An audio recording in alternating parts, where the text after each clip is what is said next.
Well, we're back with more news on the Pride and Prejudice Netflix adaptation, as just recently we get our first look at the Bennett women in their costumes, whilst also getting a whole lot of names that'll be rounding out the cast of the show. I'm not going to bother rambling on, so we'll just jump into things pretty much straight away, shall we?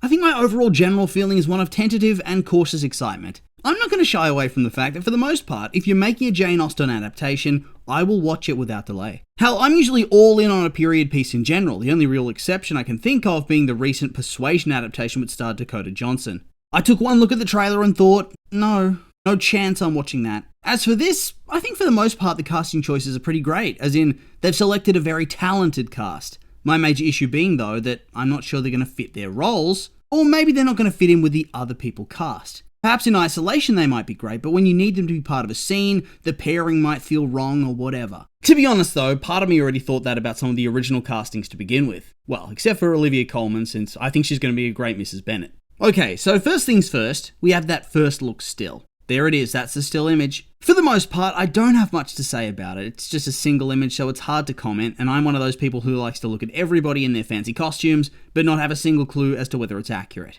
According to people online, whenever I find myself engaging with fandoms of these sorts of things, they often mix and match different pieces of clothing from wildly different time periods to make it look good on screen. The rule of cool striking again. Bridgerton's most recent season is often held up as an example of this type of thing. But to my eyes, my rookie eyes, are these accurate, or are they mixed and matched in terms of setting? I don't know, there's just something about them that makes me raise an eyebrow, but I could just be trying too hard to feel included. On top of that, and I know that the way the casting works doesn't always make this feasible, but I just can't see these women as sisters in any way, shape or form, you know? They all look so different from one another to the point that when you see them on screen, I can't help but think that Mrs. Bennett has a lot of explaining to do. From here though, we can jump into the castings. First things first, we have Rufus Sewell as Mr. Bennett. It's the first adaptation I've seen where it doesn't look like Mr. Bennett's for sure going to be on the way out in the next couple of years, and I do like that. And I think he's a pretty good actor. Sadly for me though, all I can really think of him as these days is creepy Prince Andrew from Scoop.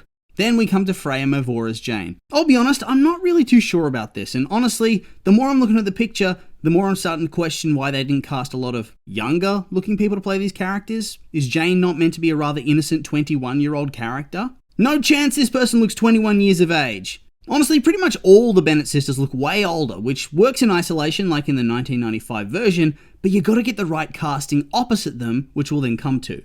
I mean, I'm happy to be wrong if these people can really embody the characters, but for now, I don't know. In the end though, I do think what matters the most is that they look right compared to their love interest or frequent scene partners. I think with Daryl McCormack it could work. Also yeah, Daryl McCormack as Bingley. I've only ever seen him in Peaky Blinders and he was good there, but this is a completely different character. Let's hope the dude has some range, but I have no reason to doubt him or anything like that. Moving down the list of Bennett sisters for Mary and Kitty, we have Hopi Parrish and Holly Avery, who I think are both making their debut here. Of course, this means that I have no idea as to whether they're going to be any good, but since they are first-timers being cast into fairly big roles, they must be at least fairly talented. The last of the Bennett sisters is Rhea Norwood as Lydia, and this one has really thrown me for a bit of a loop. She may well be a very good actress who is a perfect fit for the role, but I have a lot of concerns. One, she looks a lot older than I think I was anticipating, and when you look at the group shot, I do not think she looks like she's the youngest one there. At the same time, to me at least, she kind of looks like somebody doing cosplay or dressing up as opposed to truly looking like they're from that time period. Is it something to do with the way she's been styled, her makeup or something? She just stands out way more, but not necessarily in a good way, although others might disagree. Then when you combine that with the casting for Mr. Wickham, it starts to seem even more strange to me. After all, Louis Partridge has been cast as Mr. Wickham, and when I first read that, I thought it had to be surely some mistake. Mr. Wickham is meant to be a contemporary and childhood friend of Mr. Darcy, but there is a 13-year age gap between the two actors. If you try to frame those two as being the same age, it's going to seem ridiculous unless they're really planning on aging up Louis Partridge, but that in turn would simply beg the question as to why they cast him to begin with. This in turn throws things out of whack for me and really changes up the dynamics at play where Wickham, the Bennetts and Georgiana Darcy are concerned. I love Louis Partridge as an actor and I'm glad he's getting some work. It does seem as if he's becoming a bit of a Netflix go-to actor. I've noticed a lot of companies, Netflix especially, like to really sit down and invest in the careers of specific young prospects, Millie Bobby Brown probably being one of the bigger ones. And so in that vein, I am glad that Louis Partridge is getting the opportunity. I like him a lot, but his age and extreme baby face. It's going to make it feel weird when he has to somehow charm Elizabeth, who, based on the still, is going to look mid to late 20s, as well as be considered a contemporary of Mr. Darcy, whilst also being a predator who was much older and experienced than Lydia and Georgiana, who were mid-teenagers to his late 20s. However, you got to compare his baby face compared to this take on Lydia. And then there's Isabella Sermon as Georgiana Darcy. I enjoyed her in Jurassic World, but it's not like there's this huge difference in age there in terms of their visual appearance, and so I'm curious as to how they're going to pull off this slimy groomer angle. Yeah, you can say on screen, oh, he's older, all you like, but that's not how it's going to feel when you're looking at it. It makes me a bit worried they're going to try to soften his edges, as many films and shows seem to do with their creeps in this day and age. In pursuit of making a compelling, toxic ship, you remove what makes a lot of the character reprehensible, and I think it often does a lot of damage to the story and characters. Leave that sort of thing for delusional fanfiction writers, please. Either way, despite him being an actor I've enjoyed in everything I've seen him in, I think they really should have cast somebody different who looks older to maintain the tragic ick factor of the dude going after one of these girls, almost ruining the life of one, and then 100% ruining the life of the second. I suppose it might still work in its own way, as I think he has the talent and they could make something interesting with it, but no.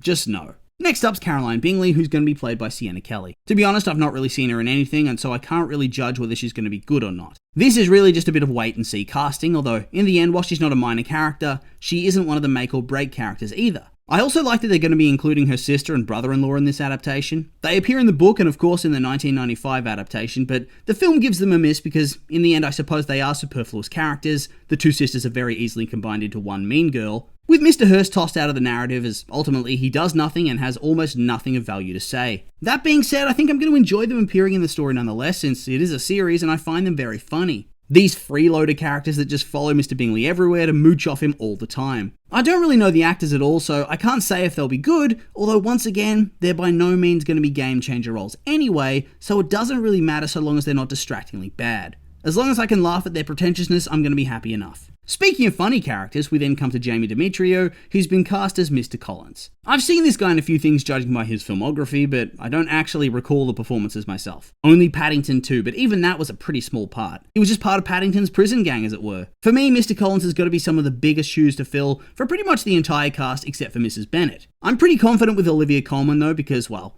she's Olivia Colman, isn't she? Despite there being some truly iconic Mrs. Bennetts in the past, I think she can bring her own spin, which can be just as good. Mr. Collins, though, that's next level. Both the 1995 version and the 2005 version are iconic in every way and insanely well done, being both detestable, cringeworthy, hilarious, and at times even endearing. It's going to be a tough act to follow for this dude, so best of luck. Speaking of which, though, I did notice there was no named casting for Charlotte Lucas, who is a fairly large and important character that you would expect to have been announced as part of this. I mean, they're clearly not cutting her out of the show, seeing as her marriage to Mr. Collins is a really important plot point that leads to Elizabeth visiting her house and meeting Lady Catherine, and thus being thrust back into the orbit of Mr. Darcy, who then proposes and gets rejected so brutally and righteously that he has his own journey of self-discovery where he realizes he was a massive dickhead. Thus, if you cut her out of the story, it changes everything, and you need to twist yourself into a pretzel to get the other events to play out the way you need them to. I'm thinking that somebody just pulled out last minute, or maybe they could be keeping it a secret for now for some reason, but I can't really guess why that would be. Maybe they got some big name, but you'd think they'd want to advertise that. Not really sure what's happening here. I mean, they've cast her parents, Rosie Cavaliero and Justin Edwards. I don't really know them, to tell you the truth, but I thought she did a good voice role in That Christmas the other year, and he has a great scene in the first Paddington movie as an inept policeman. He probably delivers one of the best jokes of the film in such an excellent deadpan way. And he's a bear. It's not much to go on. Fiona Shaw's going to be Lady Catherine de Bourgh, and yeah, I get why. She's been 100% typecast in the last decade and a half as a real forceful, intimidating type of character with some cruelty and venom layered in. Good for her, go get paid. I love her in pretty much everything I've seen her in. Harry Potter, and/or That Christmas, Enola Holmes. Some really great casting here, which is important because she really does need to carry those scenes at Rosings Park as her character dominates the conversations. Coming close to the end now, we have the Gardeners, Elizabeth's maternal uncle and his wife. Mr. Gardner is played by Sebastian Armesto, who, looking at his filmography, I've certainly seen before, but he didn't make a lasting impression or was just in small roles. I will say, though, that this dude actually looks like he could be the brother of Olivia Colman, so that is good casting. Mrs. Gardner is going to be played by Anjana Vasan, who I enjoyed in Wicked Little Letters. She's much younger than she's usually been cast in previous adaptations, which I think is the right call. I always got the idea from the book that she isn't actually supposed to be hugely older than Jane and Elizabeth, maybe 10 years or so. A bit of a contemporary of them, really. An older sister figure. Finally, we have the Forsters, who are rather unimportant characters at the end of the day in terms of their appearance. James Northcote's the Colonel, and this dude seems to have built a career off of parts in period dramas, so good for him. I will say that he has that look about him. For Mrs. Forster, the Wikipedia takes you to a South African rugby player, which I don't think is the actual person. She probably just doesn't have a Wikipedia page yet. I think I found her on IMDb and, yep, no idea who she is, so once again, it's a wait and see sort of thing. Man, I feel like I'm saying this so much, but what can I say? That's how this sort of thing often goes. You have a mix of bigger names to draw interest and lesser names that are both good, and more importantly, cheap to hire.